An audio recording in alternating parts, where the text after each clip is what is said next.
네, 오늘은 부활절입니다. 예수님께서 사망 권세를 이기시고 승리하신, 다시 사신 영광스러운 날이 오늘 부활절입니다.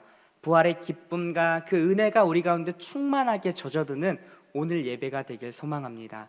근데 오늘 본문은 부활에 대해서 집중적으로 나누진 않고요, 예수님께서 우리 인생 가운데 행하신 일들이 무엇인지 전반적으로 다 살피고 그것이 우리 신자에게 어떠한 의미를 가져다 두는지 같이 한번 살펴보도록 하겠습니다. 우리 먼저 오늘 본문 히브리서 9장 15절을 다시 한번 읽어보겠습니다. 시작. 이로 말미암아 그는 새 언약의 중보자시니 이는 첫 속량하려고 죽으사 부르심을 입은 자로 하여금 영원한 기업의 약속을 얻게 하려 하심이라. 네, 지금 15절에 보니까 첫 언약 때에 범한 죄에서 속량하려고 이렇게 얘기합니다. 그러니까 아담이 지은 죄로 말미암아 세상에 무엇이 들어왔죠? 죄가 들어왔고 사망이 결과적으로 나타났다라는 거예요. 거기로부터 속량하기 위해서 하나님께서 약속을 하나 하십니다. 그것이 뭐냐면 영원한 기업의 약속, 이런 표현을 쓰고 있어요. 여기서 영원한 기업의 약속은 우리 영어로 이렇게 표현하고 있습니다. The promise of eternal inheritance라고 이렇게 얘기하고 있는데, 영원한 inheritance가 뭐냐면 유산이죠. 유산, 물려받는 거예요. 상속받을 재산, 이런 의미가 있다라는 것입니다. 그러니까 영원한 그 상속받을 것들이 약속되어 있다. 그럼 이것이 구체적으로 무엇이냐라고 했을 때 베드로전서 1장 4절에 보니까 썩지 않고 더럽지 않고 쇠하지 아니하는 유업을 있게 하시나니 곧 너희를 위하여 하늘에 간직하신 것이라, 이렇게 얘기하고 있어요. 우리가 상속받을 유업은 무엇이냐면 하늘나라입니다. 하늘나라를 유업으로 우리에게 주시겠다고 지금 약속하신 거예요. 이 말은 다른 말로 이야기하며 우리에게 구원을 허락하시겠다. 하늘나라를 상속으로 받을 너희, 구원을 받은 너희에게 그것을 주겠다라고 이야기하고 있다라는 것입니다. 근데 이 약속은요, 그 다음 절에 보니까 이렇게 표현하고 있어요. 제가 한번 읽어볼게요. 16절 17절입니다. 유언은 유언한 자가 죽어야 되느니 유언은 그 사람이 죽은 후에야 유효한즉 유언한 자가 살아있는 동안에는 효력이 없느니라, 이렇게 표현해요. 그러니까 유언은 그 유언한 사람이 죽을 때 그 유언의 효력이 나타난다라는 것을 지금 본문이 이야기하고 있는 거예요.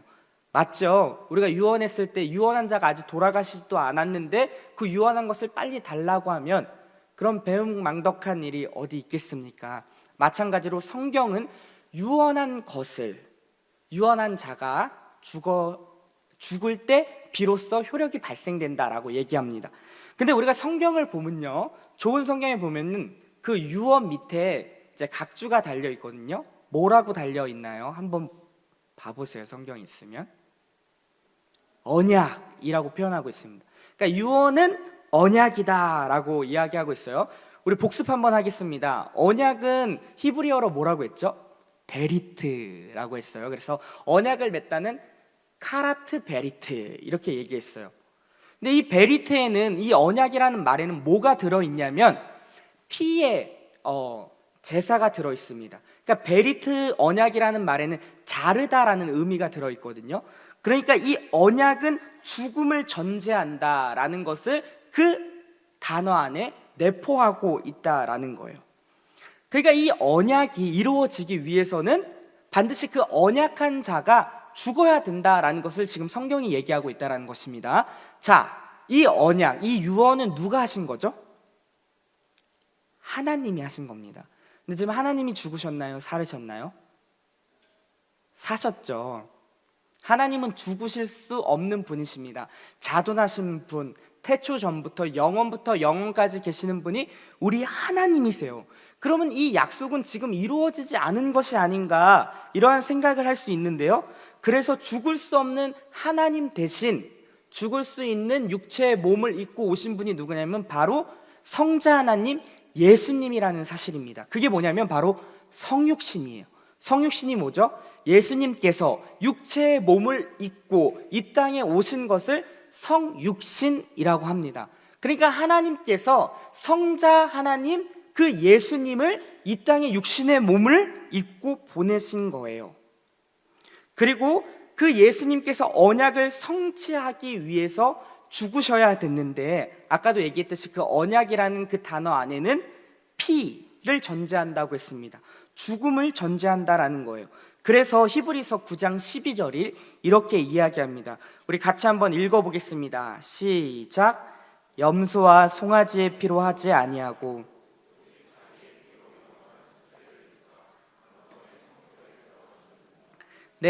염소와 송아지의 피로 하지 않고 오직 자기의 피, 예수님의 피로 영원한 속죄를 이루사 단번에 성소에 들어갔다고 지금 본문이 얘기해요. 자, 여기서 우리가 구약의 제사법에 대해서 간단하게 아주 빠르게 한번 훑어보기를 원하는데, 이 제사법에 대해서 우리가 바로 알고 있을 때 예수님께서 행하신 일이 얼마나 큰 것인지 더 깊이 있게 와닿게 될 것입니다. 레위기 1장 3절에 보니까 이렇게 얘기해요. 그 예물이 소의 번제이면 흠없는 수컷으로 회막문에서 여호와 앞에 기쁘게 받으시도록 드릴지니라. 그러니까 제사법에서 첫 번째가 뭐냐면 흠없는 거룩한 깨끗한 것을 제물로 가져와야 돼요. 여러분, 그 당시 성전은요 예루살렘에 있었습니다. 그러니까 예루살렘 근처에 있었던 자들은 제물을 가지고 오는데 어려움이 없었어요. 하지만 예루살렘 외에 있는 멀리 떨어져 있는 사람들이 그 당시에 자동차가 있겠었습니까? 없죠, 당연히. 그 제물을 끌고 오는데 처음 스타트는 거룩하고 흠이 없는 제물이었는데 그 먼 거리를 올 때 그 제물이 어떻게 돼요? 흠이 나고 상처를 입고 그리고 그렇게 더럽혀지고 하면 다시 어떻게 해야 되냐면 다시 흠이 없는 걸로 다시금 가져와야 된다라는 거예요. 그러니까 우리가 제사에 대해서 굉장히 쉽게 생각하는데 그 당시의 시대적 배경 안에서의 제사는 굉장히 어려웠다라는 거예요. 첫 번째 그 단계조차도 그 재물을 갖고 오는 것조차도 굉장히 어려웠다라는 겁니다. 근데 그렇게요 흠없는 수컷을 가져왔다라는 거예요. 아니, 하나님께서 왜 이렇게 까탈스럽게 흠없는 것을 가져와? 깨끗하고 거룩한 것 그냥 흠 조금 있으면 안 되나? 아니, 데리고 오다 보면은 더럽혀지기도 하고 흠이 생기기도 하는데 왜 이렇게 까탈스럽게 어렵게 하신 것이지? 그런데 여러분, 이것은요 우리를 위한 하나님의 배려입니다. 우리를 위해서 거룩하고 흠이 없는 것을 가져오게 하셨다라는 거예요. 그 이유가 우리 1장 4절에 나와 있는데 제가 읽어볼게요. 그는 번제물에 머리에 안수할지니 그를 위하여 기쁘게 받으심이 되어 그를 위하여 속죄가 될 것이라. 그렇게 거룩하고 흠이 없는 그 제물을 가지고 왔어요. 제물을 가지고 온 사람이 안수하는 것입니다. 제사장이 하는 것이 아니에요. 제물을 가지고 온, 즉 죄를 지은 그 죄인이 그 거룩하고 흠이 없는 제물한테 안수를 하는 겁니다. 근데 여러분, 이 안수할 때 어떠한 일이 벌어지냐면 쌍방향적인 전가가 이루어져요. 그러니까 그 사람의 죄악됨이 거룩하고 흠이 없는 그 제물에게 전가가 되고 거룩하고 흠이 없는 것이 그대로 나에게 전가가 된다라는 거예요. 여러분, 하나님께서 왜 거룩하고 흠이 없는 제물을 가져오라고 하셨는지 이해가 되시죠? 우리 때문인 거예요. 흠없고 거룩한 것이 우리에게 와야 되는데 흠 있고 더러운 것을 우리가 안수하면 그대로 우리 가운데 더러운 것이 오잖아요. 그래서 하나님께서는 거룩하고 흠이 없는 제물을 가져오라 라고 요구하셨다라는 것입니다. 그렇게 이제 안수를 하면 쌍방향적으로 흠없는 것이 우리에게 오고 우리의 죄악됨이 그들에게 그 제물에게 넘겨진다라는 것이죠. 그 다음에 하는 일이 있는데 5절입니다. 그는 여호와 앞에서 그 수 송아지를 잡을 것이요 아론의 자손 제사장들은 그 피를 가져다가 회막문 앞 제단 사방에 뿌릴 것이며. 자, 지금 주어가 여전히 누구예요? 그는입니다. 그러니까 가지고 온 사람이 여전히 주어가 되는 거예요. 그럼 지금 안수를 했습니다. 그리고 나의 죄가 그 제물에게 전가가 됐어요. 어떻게 해야 되죠? 이 제물을 죽여야 돼요. 여러분, 양, 소를 죽이는데 이것이 쉬울까요? 쉽지 않아요. 전문 도살자는 쉽게 한 번에 죽일 수 있지만 우리처럼 평범한 사람들은 아무리 찔러도 그게 한 번에 죽지 않습니다. 근데 여러분 한번 생각해 보세요. 칼을 찔는데 그냥 이렇게 쿡쿡 찔르면은 잘 들어가나요? 온 힘을 다해서 그냥 푹 쑤실 때 그때 그 재물에 그 몸에 깊숙하게 들어가죠. 그래도 안 죽어요. 근데 그렇게 찔릴 때 재물이 가만히 있을까요? 얌전히? 아니죠. 아주 난리를 치겠죠. 나 살려달라, 나 풀어달라 라고 하면서 난리를 칠 것입니다. 그렇게 반복하는 거예요. 여기도 찔러보고 저기도 찔러보고 급소도 알려주고 심장이 어딘지도 알려주지만 찌를 때마다 빗나가고 그렇게 수십 번을 해서야 비로소 어떻게 되죠? 그 재물이 죽게 된다는 거예요. 여러분, 구약의 제사는 정말 잔인하게 짝이 없는 모습을 그리고 있다는 거예요. 피비린내 나는, 그렇게 찔릴 때마다 그 재물에 피가 팍팍팍 튀고 제 얼굴에 튀고 제 몸에 지금 피투성이가 되고 하는 모습, 잔인하기 짝이 없는 아주 끔찍한 모습이 구약의 제사였다라는 것입니다. 그런데요, 여기서 끝나는 것이 아니라, 자 6절에 보니까 이렇게 기록되어 있어요. 그는 또 그 번제물에 가죽을 벗기고 각을 뜰 것이라. 죽은 이 재물을 어떻게 하죠? 가죽을 벗기는 것입니다. 여러분, 가죽 벗기는 게 쉬울까요? 쉽지 않아요. 엄청나게 벅벅벅, 이게 힘이 있어야 돼요. 근력이 있어야 돼요. 성인 남자들도 쉽지가 않아요. 근데 자매들도 똑같이 이 당시에 제사를 지냈어요. 자기의 죄에 대해서는 그것을 뜯으려고 해도 잘 안 되는 거예요. 근데요, 더 나아가서 뭐라고 얘기하냐면 각을 뜬대요. 각을 뜬다라는 말은 무엇이냐면 마디마디를 잘라버리는 거예요. 제 팔만 해도 몇 마디죠? 한 마디, 두 마디, 세 마디, 최소 세 마디는 나오겠네요. 근데 각을 뜨는 게 쉬운가요? 쉽지 않죠. 칼로도 안 돼요. 도끼로 내려 찍습니다. 이게 한 번에 되나요? 되지 않아요. 3번, 4번, 5번 찍을 때 비로소 그 뼈가 뿌개지고 뼈 안에 있는 그 골수, 피를 생성하는 그 골수가 우리 몸에 또 튀기 시작합니다. 여러분, 구약의 제사는 이렇게 잔인한 거예요. 피비린내 나는 끔찍한 현장이 구약의 제사의 현장이었다라는 것입니다. 근데요, 이해가 잘 안 되는 구절이 나와요. 9절에 보니까 이렇게 얘기합니다. 그 내장과 정강이를 물로 씻을 것이요 제사장은 그 전부를 제단 위에 불살라 번제를 드릴지니 이는 화제라 여호와께 향기로운 냄새니라. 그렇게 각을 띈 것을 다 가지고 비로소 제사장이 그때 투입돼서 그것을 번제단 위에 올려놓고 불로 태워버려요. 근데 그 향을 맡으시고 우리 하나님께서 향기롭다 이렇게 얘기하는 것입니다. 잘 이해가 되지 않죠? 끔찍한 그 제사의 현장을 주님이 좋아하신다라는 거예요. 도대체 이게 무슨 말을 하는 것인가? 여러분, 여기에는 이런 의미가 있습니다. 무엇이냐면 하나님께서 죄에 대해서 그렇게 싫어하신다라는 거예요.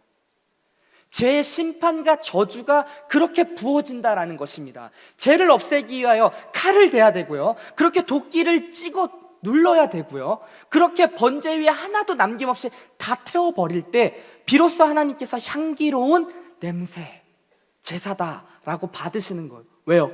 죄가 그렇게 없어지니까. 그런데요, 여러분, 이 죄를 없애기 위해서 수많은 과정을 거치는 이 끔찍한 구약의 현장, 사실은 그 죄의 저주는 누가 받아야 되죠? 제가 받아야 되는 거예요. 하나님께서 그 칼을 들고 제 심장을 푹 찌르고, 그리고 저의 그 삶을 난도질하고 저의 몸을 그렇게 각을 떼고, 그리고 제 삶을 그렇게 번제단 위에 불살라 싹 태울 때 죄가 해결되었듯이 원래는 내가 그렇게 받아야 되는데 나를 대신해서 거룩하고 흠이 없는 그 제물의 안수에서 그러한 일들을 벌였다라는 것입니다. 그런데요, 이러한 내용들을 여러분 이제 기억하시고 오늘 본문으로 이제 같이 오는 거예요. 우리 구주 예수님께서 바로 그 희생 제물이 되셨다라는 것입니다. 우리 고린도전서 5장 7절 하반절에 보니까 우리의 유월절 양 곧 그리스도께서 희생되셨느니라. 예수님께서 이 땅에 오셨습니다. 근데 이 땅에서 그냥 잘 지낸 게 아니에요. 왜 오셨냐면 희생 제물로 오셨다라는 거예요. 누구를 위해서요? 우리를 위해서. 우리의 모든 죄를 다 담당하시고 다 그 어린 양 예수께서 다 끌어안으시고 희생 제물로서 예수님께서 어디에요? 십자가에 달려 죽으셨다라는 것입니다. 원래 내가 달려야 할 그 십자가, 로마법에 의하면 가장 치욕스럽고 가장 무서운 형벌 중에 하나였던 그 십자가형에 예수님께서 달리셨다라는 거예요. 근데 예수님께서는요, 그 십자가 위에서 삼중적 고통을 당하셨습니다. 그 첫 번째는 뭐냐면 육체적 고통이에요. 여러분 아시죠? 예수님께서는 가시 면류관을 이 머리에 쓰셨습니다. 그 가시가 이렇게 쓰여질 때 그 머리에 짓눌리는 그 삐쪽삐쪽한 것들, 피가 그렇게 새어나오는 그런 아픔을 경험하셨죠. 그리고 예수님께서는 십자가상에서 어떻게 해요?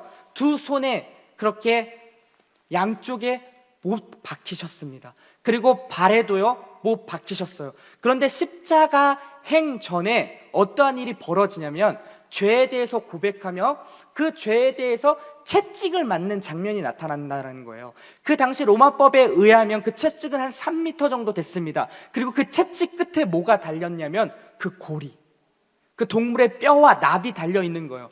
그래서 그냥 대충 이렇게 톡톡톡 치는 채찍이 아니라 이렇게 돌려서 던질 때 그 채찍이 온몸을 확 감는 거죠. 그리고 그 끝에 있는 그 뼈 조각들이 그 살을 뚫고 탁탁탁탁 박히는 거예요.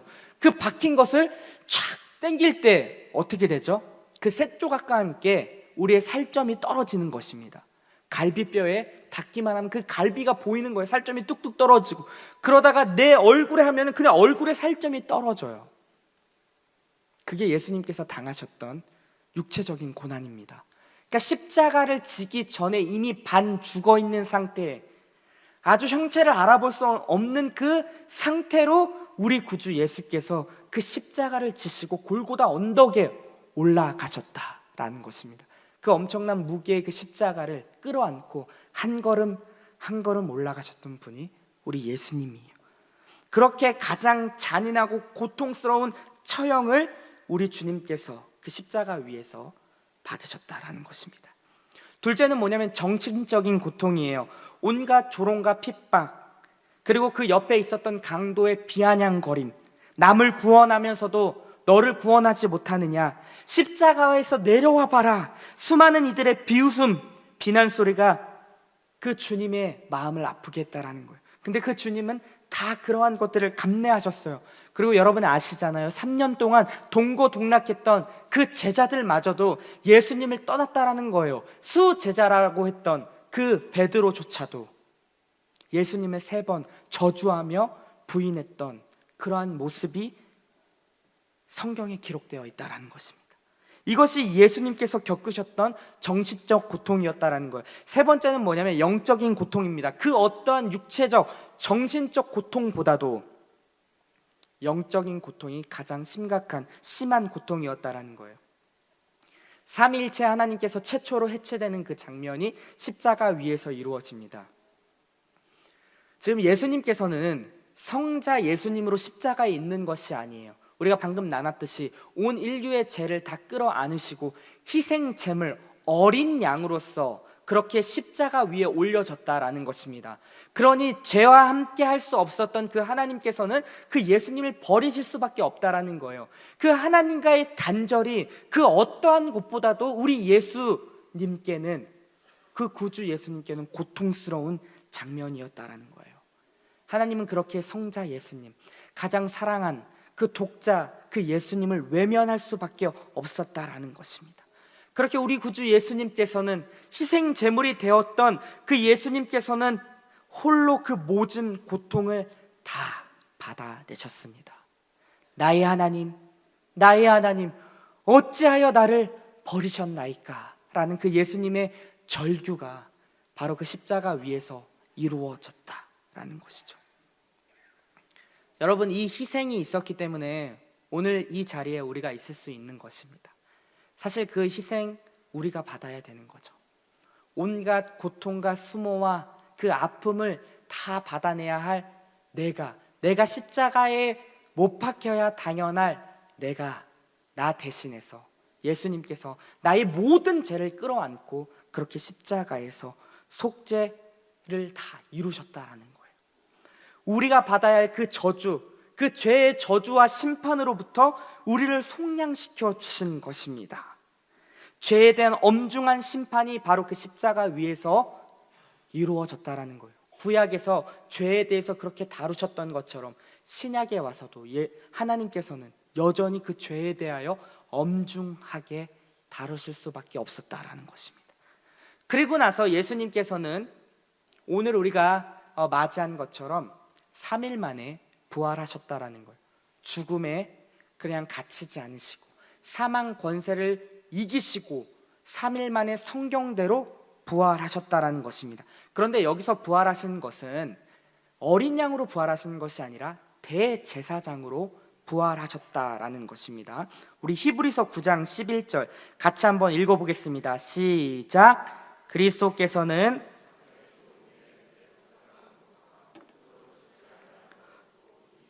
속하지 아니한 더 크고 온전한 장막으로 말미암아. 네, 그리스도께서 장래의 좋은 일에 대제사장으로 왔다라고 해요. 여러분 히브리서를 읽으면 대제사장이라는 단어가 굉장히 많이 나옵니다. 5, 6, 7, 8장에 거쳐서 계속 대제사장에 대해서 이야기를 하고 있는데요, 영원한 속죄 제물의 지금 이루어진 거예요. 그렇죠? 어린 양께서 십자가에서 죽으시고 그 피에 그 영원한 그 제물의 피를 획득하셨죠. 그리고 그 피를 가지고 들어갈 제사장이 필요한 거예요. 1년에 단 한 번 그 지성소에 들어가 그 제물의 피를 그렇게 뿌리고 그 모든 백성의 죄를 사했던 그 제사장이 필요했다라는 거예요. 근데 예수님께서 부활하신 것은 대제사장의 신분으로 부활하셨다라는 것입니다. 여러분 히브리서 9장 7절입니다. 우리 같이 한번 읽어보겠습니다. 시작. 오직 둘째 장막은 대제사장이 홀로 1년에 한 번 들어가되 자기와 백성의 허물을 위하여 드리는 피 없이는 아니하나니. 대제사장이 홀로 1년에 한 번 들어가요. 근데 자기와 백성의 허물을 위하여 드리는 피 없이는 아니했대요. 그러니까 제물의 피를 갖고 들어갔다라는 거예요. 그 당시 구약에서요. 근데요, 오늘날에 그 신약에 와서 그 구약에 있는 것을 고스란히 지금 누가요? 우리 구주 예수님께서 행하고 계시는 거예요. 완벽하고 완전한 그 어린 양의 희생 제물의 피가 확보됐죠. 그리고 예수님의 부활은 대제사장으로서 부활하신 것입니다. 여기까지 이해되시죠? 두 가지가 완벽하게 완전하게 이루어진 것, 완전한 제물과 그리고 그 완전한 제물과 함께 들어갈 완전한 그 대제사장이 지금 이렇게 부활로 이루어진 거예요. 그 다음에 우리가 어디로 들어가야 되냐면 그 대제사장이 그 피를 가지고 지성소로 들어가야 된다는 거예요. 근데 여러분 잘 아시지만 지성소는요, 예수님께서 십자가에 달리실 때 이미 파괴되었습니다.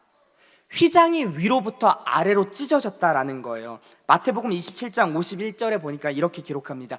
이에 성소 휘장이 위로부터 아래까지 찢어져 돌이 되고 땅에 진동하며 바위가 터지고, 성소 안에 있었던 그 휘장이, 그 두툼한 그 휘장이 위에서부터 아래로 찢어졌다는 거예요. 위에서부터 아래로 찢었다는 것은 하나님께서 찢으셨다는 것입니다. 그 휘장이 뭔데요? 지성소와 성소를 가로막고 있는 바로 그것이 휘장이라는 거예요. 그 휘장을 찢었다라는 말은 무엇이냐면 대제사장만이 1년에 한 번 하나님의 임재가 있는 그 지성소에 들어갈 수 있었는데 그것을 깨부셨다라는 것입니다. 그래서 어디서나 언제든지 그 하나님의 임재를 경험할 수 있는 그 은혜로 우리를 부르셨다라는 거예요. 사실 그 휘장은 무엇이죠? 죄로 인한 하나님과의 인간과의 단절을 의미한다라는 거죠. 근데 예수님의 십자가로 말미암아 그 휘장이 찢어졌다라는 것입니다. 그리고 히브리서 10장 20절에 보니까 이렇게 기록되어 있어요. 제가 읽어보겠습니다. 그 길은 우리를 위하여 휘장 가운데 열어놓으신 새로운 살 길이요 휘장은 곧 그의 육체니라.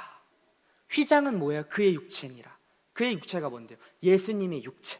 예수님의 육체가 그렇게 찢겨지듯이 휘장도 찢겨졌다라는 것입니다. 하나님께서 휘장을 찢으신 것처럼 예수님의 육체가 찢어짐으로 말미암아 그 하나님의 임재가 있는 그 자리를 우리가 나아갈 수 있게 되었다라는 거예요. 그래서 오늘을 살고 있는 우리는 언제 어디서든지 하나님의 임재를 경험할 수 있는 것입니다. 물론 이 예배의 자리뿐만이 아니라 여러분이 있는 그 골방의 자리, 말씀을 읽을 때, 기도를 할 때, 여러분이 있는 그 어디서나 그 하나님의 임재를 경험할 수 있는 그 은혜로 우리를 부르셨다라는 것이에요. 그래서 예수님의 그 십자가와 함께 그 지성소와 성소는 무너지게 된 겁니다. 자, 그러면 여기서 우리 가운데 문제가 생기게 되는 거예요. 완벽한 희생 제물과 대제사장이 준비되어 있는데 지성소가 없는 겁니다. 예루살렘에 있던 성전의 휘장이 찢어졌고 지성소의 개념이 사라졌으니 어디로 가야 될지를 모르는 거예요. 그래서 예수님께서 어디로 가시냐면 하늘나라로 가시는 것입니다. 자, 우리 히브리서 9장 24절을 같이 한번 읽겠습니다. 시작. 그리스도께서는 참것의 그림자인 손으로 만든 성소에 들어가지 아니하시고 바로 그 하늘에 들어가서 이제 우리를 위하여 하나님 앞에 나타나시고. 자, 뭐예요? 그리스도께서는 참것의 그림자인 손으로 만든 성소, 그러니까 이 땅에 있던 그 예루살렘에 있던 그 성소로 들어가지 않고 어디로 들어갔대요? 하늘로 들어가셨다라는 거예요. 여러분 잘 따라오셔야 됩니다. 성육신, 예수님의 죽음, 그게 희생제물이었죠. 예수님의 부활은 대제사장으로서의 부활. 그 대제사장 예수님께서 희생제물의 피를 갖고 지금 지성소로 가는데 어디요? 하늘 지성소로 가는 거예요. 이게 뭐냐면 승천입니다. 예수님께서 승천하지 아니하셨다면 우리의 죄를 다 속죄할 수 없다라는 거예요. 여러분 이거 이해를 하셔야 됩니다. 예수님의 죽으심뿐만이 아니라 예수님의 부활도 필요했고 예수님의 승천도 필요했다라는 것입니다. 그런 전 과정이 있었기에 우리에게 구원의 그 약속이, 그 언약이 성취될 수 있었다라는 사실이에요. 그렇게 예수님께서는 그 하늘나라에 그 성소로 이렇게 올라가셨어요. 근데요, 여기서 지금 얘기하는 것은 그림자라고 얘기하고 있어요. 그림자. 그러니까 이것은 원형이 있다라는 것입니다. 원형. 자, 히브리서 8장 5절 우리 같이 한번 이것도 읽어보겠습니다. 시작. 그들이 섬기는 것은 하늘에 있는 것의 모형과 그림자라. 모세가 장막을 지으려 할 때에 지시하심을 얻은가 같으니 이르시되 삼가 모든 것을 산에서 내게 보이던 본을 따라 지으라 하셨느니라. 그 시내산에서 모세가 그 출애굽기 25장에 보면은 하나님께서 성막을 지으라고 오더를 받는데 그 성막을 어떻게 지어야 할지 봤는데 하늘의 원형을 본 거예요. 아, 하늘의 그 성소의 원형을 보고선 그것을 따라 지은 거죠. 우리 여러분 아파트 모델하우스 있지 않습니까? 그러니까 모델하우스도 그 원형에 맞춰서 짓듯이, 그리고 그 원형이 짓기 전에 사람들이 와서 보고 아 이런 거구나 하잖아요. 마치 그 원형을 보고 모세가 최대한 비슷하게 성전을 지었다라는 거예요. 그러니까 이 땅에서의 그 성전은 뭐예요? 원형이 아니라 모형, 그림자라는 거죠.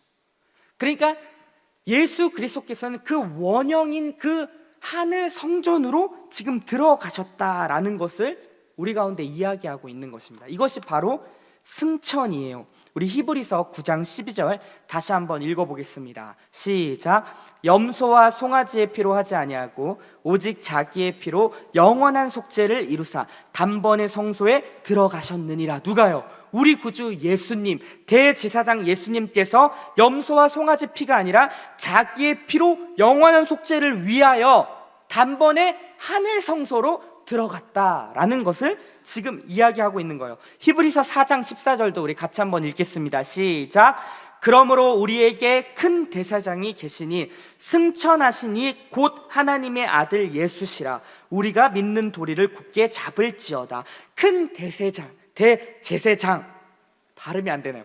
대제사장, 그분께서 승천하신 거예요.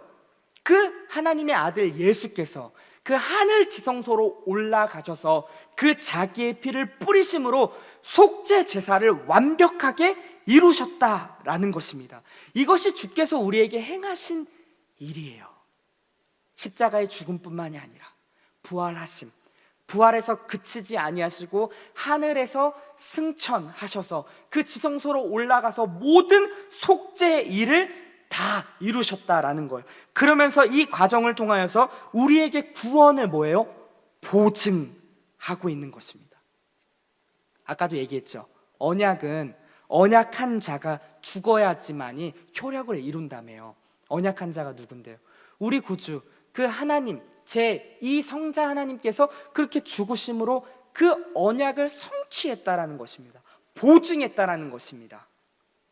승천하신 예수님께서는요, 보좌 우편, 그 하나님 보좌 우편에 앉아 계시는 거예요. 이걸 우리는 신학적 용어로 제위라고 합니다.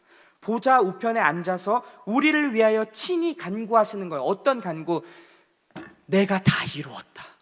속죄 제사를 다 이루었음을 그렇게 선언하시면서 아직도 구원받지 못한 자들, 그리고 구원의 완성을 위해서 간구하고 있는 거예요. 우리 구원의 확신과 우리 구원의 근거는 바로 이 예수 그리스도께서 행하신 일입니다. 우리의 어떠함이 아니라는 거예요. 나의 어떠한 믿음 이전에 주께서 이러한 일들을 행하셨기 때문에 명분이 생겨 제가 속죄 제사를 다 이루었지 않습니까?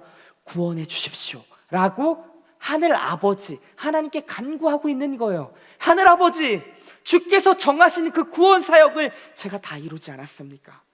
우리가 택한 그 백성들을 구원하여 주십시오라고 명분을 들어 주님께 간구하고 있다라는 것입니다. 여러분, 히브리서 7장 25절 같이 한번 읽어보겠습니다. 시작. 그러므로 자기를 힘입어 하나님께 나아가는 자들을 온전히 구원하실 수 있으니 이는 그가 항상 살아계셔서 그들을 위하여 간구하심이라. 그들을 위하여 친히 간구하는 거예요. 그 간구의 명분이 뭐라고요? 그 예수 그리스도께서 행하신 일을 가지고 그 주님을 의지하며 나아가는 자들을 향해서 구원할 수 있다는 것을 지금 간구하고 있는 거예요.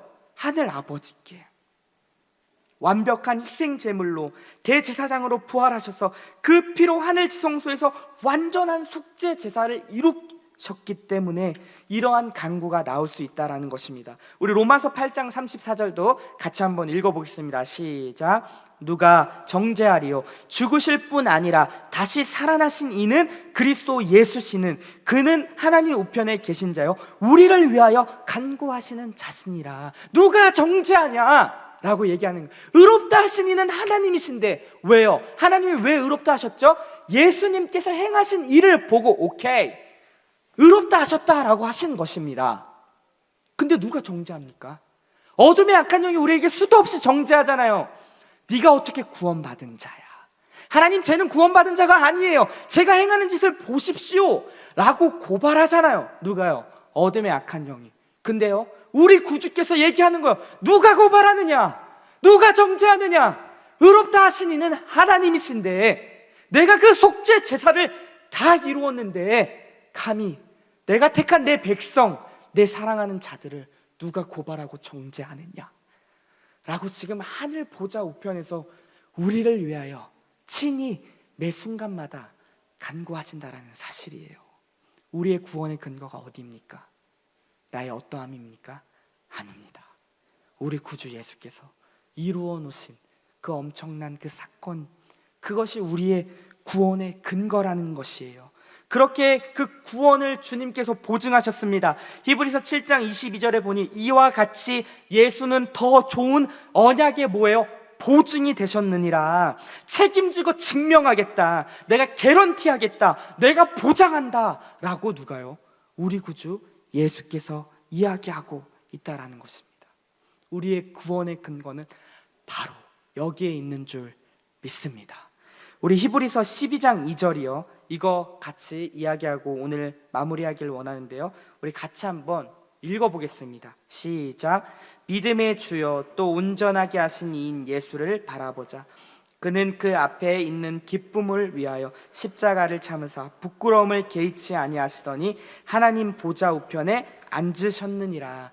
십자가를 참으사 부끄러움을 개의치 않고, 다 함축적인 거죠. 희생제물 대신 예수님께서 겪으신 삼중적 그 고통, 십자가를 참고 부끄러움을 개의치 않고 승천하셔서 하나님 보좌 우편에 계셔서 그 이루신 속죄 제사를 근거하여 지금 간구하고 있다라는 거예요. 그러면서 12장 2절 그 앞절이 얘기하는 거예요. 믿음의 주요 또 온전하게 하시는 이인 예수. 온전케 하시는 이가 누구라고요? 예수. 그 예수를 바라보자. 자, 우리 히브리서 12장 2절입니다. 자, 우리 영어 버전 한번 볼게요. Let us fix our eyes on Jesus, the author and perfecter of our faith. 이렇게 얘기하죠. 자, 보세요. Let us fix our eyes on. 그러니까 우리의 눈을 지금 어디에 고정하라는 거예요? 예수한테 고정하라는 거예요. 여기 fix는 뭐냐면 못을 박다라는 것입니다. 그러니까 못을 박아서 흔들지 말고 고정하라는 거예요. 근데 보세요. 그 지저스를 어떻게 지금 수식하냐면 더 오솔 이렇게 얘기하죠. 오솔이 뭐예요? 저자입니다. 작가예요. 써내려가는 사람이에요. 그것이 뭐예요? Our face를 지금 수식하잖아요. 우리의 믿음의 저자, 우리의 믿음을 써내려가는 분, 우리의 믿음을 시작하신 이라고 지금 이야기하는 거예요. 그러니까 믿음의 주체가 누구냐는 거예요. 납니까? 아니죠. 우리 구주 예수께서 시작하신 것. 빌립보서 1장 6절에 보니 너희 안에 착한 일을 시작하신 이가 그리스도 예수의 날까지 이루실 줄 우리는 확신한다. 이렇게 얘기하죠. 착한 일을 시작하신 이가 누구예요?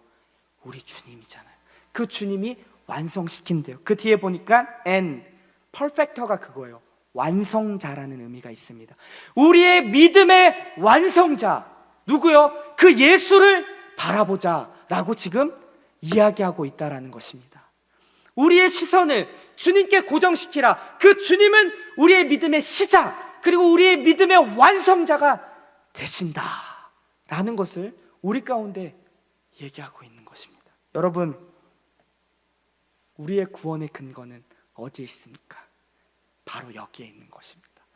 여전히 우리의 인생을 뒤흔들고 어렵게 하고 수많은 것들이 우리를 유혹하고 공격하며 어둠의 악한 영들은 우리의 연약함, 그 이상적인 그 모습과 다른 우리의 모습을 보고 우리를 정죄하고 판단하는 그러한 어둠의 악한 영을 향해서 우리는 때로는 위축되고 우리의 구원이 흔들리기도 하고 우리가 때로는 낙심하기도 하지만 주께서 우리의 인생 가운데 이루신 일이 무엇인지 다시 한번 우리 마음속 깊은 곳에 되새기고 이것이 우리의 구원의 확신이요 구원의 근거임을 알아 우리 구주 예수께서 이루신 것들을 잘 정리하여 우리의 구원의 완성자가 되고 시작자가 되신 그 주님을 바라보는 것, 이것이 우리에게 필요한 줄 믿습니다.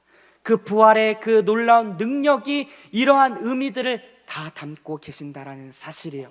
구약에 연약하여 할 수 없었던 것을 신약에 와서 완벽한 그 희생 제물과 완벽한 대제사장과 그리고 승천하셔 그 하늘 그 지성소에 그 원형의 지성소에서 완벽히 이루사 더 이상 과거의 그 피비린내 나는 그 끔찍한 그 제사 현장이 더 이상 없어지고 완벽하게 단번에 이루신 그 은혜가 있기에 그리고 그 주님이 여전히 우리를 위해서 친히 간구하시기에 우리는 살 소망이 있는 줄 믿습니다. 원하옵기는 이 주님을 바라보고 우리에게 주어진 삶을 넉넉히 살아낼 수 있는 우리 더사랑의 공동체가 되길 주님의 이름으로 축원합니다. 우리 이 시간 같이 한번 찬양하겠습니다.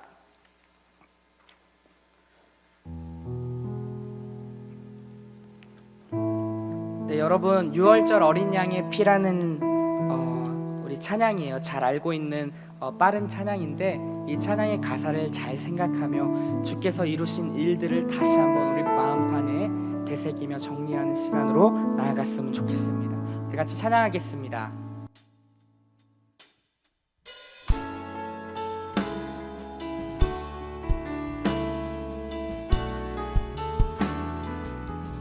유월절 어린 양, 유월절 어린 양의 피로 나의 삶의 문이 열렸네. 저 어둠의 권세는 힘이 없네. 주 보혈의 능력으로 원수가 날 정죄할 때도 나는 높게 설 수 있네.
우리 시간 같이 한번 기도합시다.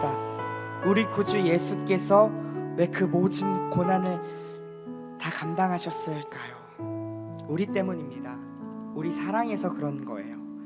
우리 살리시려고 가장 아꼈던 그 독생자를 기꺼이 이 땅에 보내셨습니다. 그리고 십자가에 못 박으셨어요. 버리셨다라는 것입니다. 왜요? 우리 때문에, 우리 살리려고, 우리 사랑해서. 그게 주께서 이루신 놀라운 일입니다. 우리 이 시간 그 주님께 감사의 기도 드립시다. 주님 은혜 때문에 제가 여기 있습니다. 하나님, 그 주님 더 바라보길 원합니다.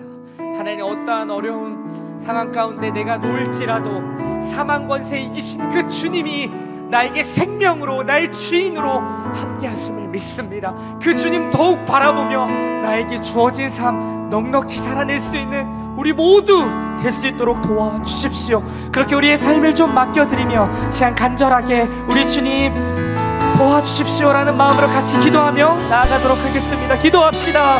하나님 아버지, 이 시간 우리가 주님 앞에 나아갑니다.